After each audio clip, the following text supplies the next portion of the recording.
پہلے تو میں شکر گزار ہوں المدینہ ویلفیئر سوسائٹی کا کہ انہوں نے اس قابل سمجھا کہ مجھے یہاں پر دعوت دی، اور آپ سب بچوں کا کام دیکھ کر بڑی خوشی ہوئی کہ اس علاقے کے اندر بچیوں کو ہنرمند بنایا جا رہا ہے، اور یہ بڑے اعزاز کی بات ہے اس علاقے کے لیے بھی یہاں پر یہ علاقہ ایسے ادارے سے مستفید ہو رہا ہے۔ تو میں دو تین باتیں کروں گا کہ ہمارے معاشرے میں جو مقام اسلام نے عورت کو دیا ہے، ہمارا معاشرہ وہ مقام عورت کو نہیں دیتا، جس کی وجہ سے ہمارے معاشرے کی عورتیں وہ چار دیواری میں بند ہو کے رہ گئی ہیں۔ ان کا بھی حق ہے کہ وہ زندگی کو مکمل طریقے سے انجوائے کریں، اپنی فیملی کے ساتھ، اپنے بچوں کے ساتھ، اپنے شوہر کے ساتھ، اپنے بھائیوں کے ساتھ۔ اور ایک عورت ہی ایک ماں بنتی ہے، اور ایک ماں ہی ایک بیٹے کو اور ایک بیٹی کو جنم دیتی ہے، اور ایک ماں ہی اپنے بیٹے کی تربیت کرتی ہے۔ باپ تو صبح چلا جاتا ہے کام اور رات کو آتا ہے، جب وہ جاتا ہے میرا خیال ہے تب بھی بچے سو رہے ہوتے ہیں، اور جب وہ آتا ہے تب بھی بچے سو رہے ہوتے ہیں، لیکن ایک ماں صبح سے لے کر رات تک اپنے بچے کی تربیت میں مصروف عمل ہوتی ہے۔ اس کے متعلق میں آپ کو تھوڑا سا بتاؤں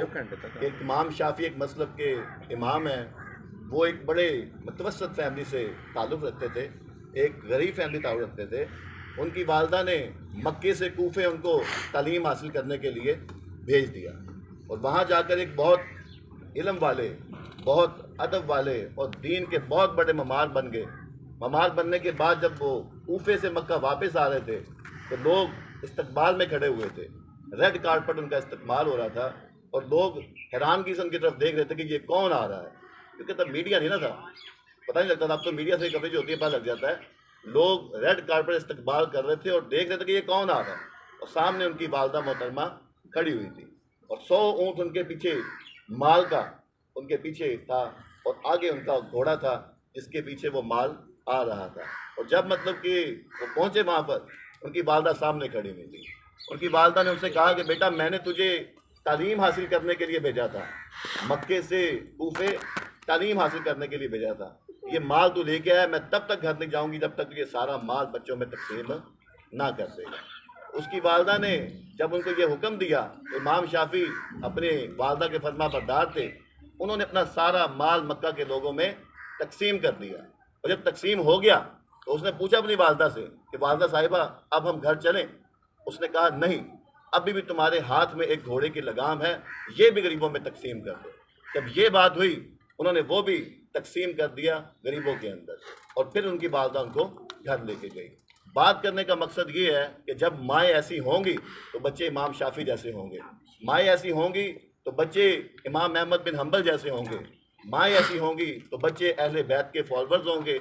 مائیں ایسی ہوں گی تو بچے اللہ اور اس کے رسول کی اطاعت کے مطابق اپنے بچوں کی تربیت کریں گے۔ آپ سب لوگ یہاں پر موجود ہیں، مجھے بڑی خوشی ہوئی ہے کہ چھوٹے بچے، بڑے بچے، عمر کی کوئی قید نہیں ہے یہاں پر، تمام بچے یہاں پر عمر کی قید کے بغیر اپنے اپنے ہنر کی یہاں پر سیکھ رہے ہیں، اور اس علاقے کے اندر، اس محلے کے اندر، اور میں چاہوں گا کہ یہ اس ضلع کے اندر اور اس ملک کے اندر بھی یہ المدینہ ویلفیئر سوسائٹی جو ہے وہ